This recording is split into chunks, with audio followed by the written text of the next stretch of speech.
അവരെ പല്ലെറിഞ്ഞിട്ട് കാര്യമില്ല. ആരാണെങ്കിലും ചിരിച്ചു പോകും. ഇന്നലെ വീട്ടിൽ ചെന്നിട്ട് ഞാനിത് ഓർത്തത്ര ചിരിച്ചെന്നറിയോ? ഇനി വരാൻ പോകുന്ന ഭാവി സ്ഥാനാർത്ഥിയും എക്സിസ്റ്റിംഗ് ഞങ്ങളുടെ MLA-യും ഇപ്പോഴത്തെ നമ്മുടെ കേരളത്തിന്റെ ആരോഗ്യമന്ത്രിയുമായ ശ്രീമതി വീണ ജോർജ്. പറ്റിപ്പോയടാ. ശരിക്കും ഭയങ്കര സ്ട്രേഞ്ച് ആണ്. കാരണം ഞാൻ എപ്പോഴും ശ്രദ്ധിക്കുന്ന ഒരു കാര്യമായിരുന്നു, തുടക്കം മുതലേ വിവാദങ്ങളിലാണ്. അതന്നത്തെ ചോരത്തിളപ്പിന് ഇപ്പൊ എന്ത് ചോര തണുത്തു പോയാ? തണുത്ത് മരവിച്ചു എന്ന് പറയുന്നതാവും ശരി. അങ്ങനെ ശരിക്കും ഇത്രയധികം വിവാദങ്ങളാകപ്പെട്ട വേറൊരു മന്ത്രി ഇല്ലെന്ന് തന്നെ വേണം പറയാം. അതെന്ത്? നിന്റെ കയ്യിലിരിപ്പതായിരുന്നല്ലോ. നിങ്ങൾക്ക് ലജ്ജയില്ലേ? നിങ്ങൾ ഇറങ്ങിപ്പോ. സത്യം മാത്രം. നിങ്ങൾക്ക് രാജിവെച്ചുകൂടെ മന്ത്രി? നിങ്ങൾ അവിടെ കടിച്ചു തൂങ്ങിയിരിക്കുന്നത് എന്തിനാണ്? ഉത്തരം പറ. അത് നിനക്ക് പറ്റൂലേ, കളഞ്ഞിട്ട് പോടേ. കുറെ സമയമായിട്ട് കളിയാക്കണ്. ടാർഗറ്റ് ചെയ്ത് ആക്രമിക്കുന്നതായിട്ടൊക്കെ തോന്നാറുണ്ട്. ഉറപ്പായിട്ടും തോന്നിയിട്ടുണ്ട്. പച്ചവെള്ളം ചവച്ചു കുടിക്കണ പഞ്ചപാവം. 10 കൊല്ലമായിട്ട് അവിടെ കോഴഞ്ചേരി പാലത്തിന്റെ പണി നടക്കുക. താങ്കൾ മന്ത്രിയായിരുന്നു. ആ പാലത്തിന്റെ പണി ഇപ്പോഴാണ് തീരാറായത്. തീർന്നിട്ടുള്ള ഉദ്ഘാടനം കഴിഞ്ഞിട്ടില്ല. അതിന്റെ റീസൺ എനിക്ക് അറിയാം. നീ കൂടെ കൈവിടരുത്. എന്നെ നമ്പി നീ ഇവിടെ നിൽക്കണ്ട. ഈ കാര്യത്തിൽ എനിക്ക് നിന്നോട് യാതൊരു സഹതാപവും ഇല്ല.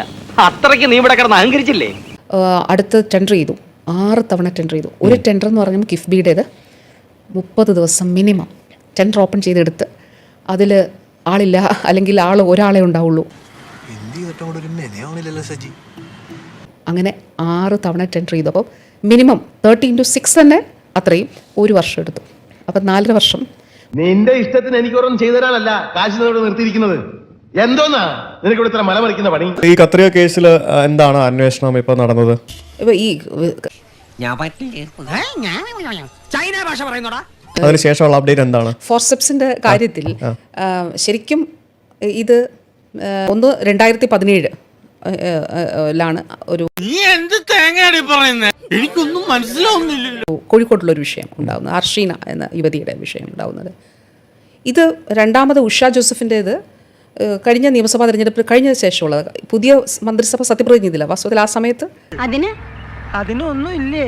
പക്ഷെ നമ്മൾ കേൾക്കുന്നത് എന്താണ്?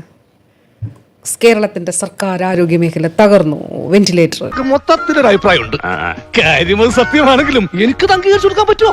ഇതൊരു നരേറ്റീവാണ്. ഓക്കെ, ആർക്കൊക്കെ ഒരു തകർന്നായിട്ട് കാണിക്കണം. അതിന് പിന്നിൽ എന്തോ ഒരു ഗൂഢാലോചന ഉറപ്പായിട്ടും കാണിക്കണം. നീ എത്ര പുളു വേണമെങ്കിലും അടിച്ചോ, പക്ഷെ കേൾക്കുന്നവർ കൂടി ദഹിക്കണം. ഈ ഒരു മരുന്ന് ക്ഷാമം എന്നുള്ളത് നമ്മളിപ്പോൾ ഞാൻ തന്നെ എല്ലാവരും ഡോക്ടേഴ്സിനോട് പറയും, നിങ്ങൾ അതിലൊരു കൃത്യ മോണിറ്ററിംഗ് ഉണ്ടാകണം. ഡോക്ടേഴ്സ് എല്ലാം തന്നെ ഇത് മേൽനോട്ടം വഹിക്കണം. ഏതെങ്കിലും ഒരു 30% ഏതെങ്കിലും ഒരു മരുന്ന്, ഇപ്പോൾ പ്രമേഹത്തിനുള്ളൊരു മരുന്ന് 30% ഇനി ശേഷിക്കുന്നുള്ളൂ എന്ന് വെക്കാം.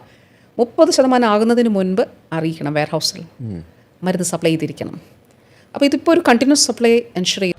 ഇങ്ങനെ എന്തെങ്കിലുമൊക്കെ പറയുമ്പോഴേ എൻ്റെ മനസ്സിനൊരു സന്തോഷം ഉണ്ടാവുള്ളൂ. ഞാൻ എൻ്റെ സന്തോഷം നോക്കിയാൽ പോരെ. ഈ മരുന്ന് സ്റ്റോക്ക് ഔട്ട് ആവുന്നത് ഇവിടെ പ്രവർത്തിക്കേണ്ടവർ പ്രോപ്പറായിട്ട് പ്രവർത്തിക്കാത്തതുകൊണ്ടല്ലേ? തീർച്ചയായിട്ടും അല്ലേ? അതെ. അപ്പൊ അത് പർപ്പസ്ഫുള്ളി ചെയ്യുന്നതായിരിക്കുമോ?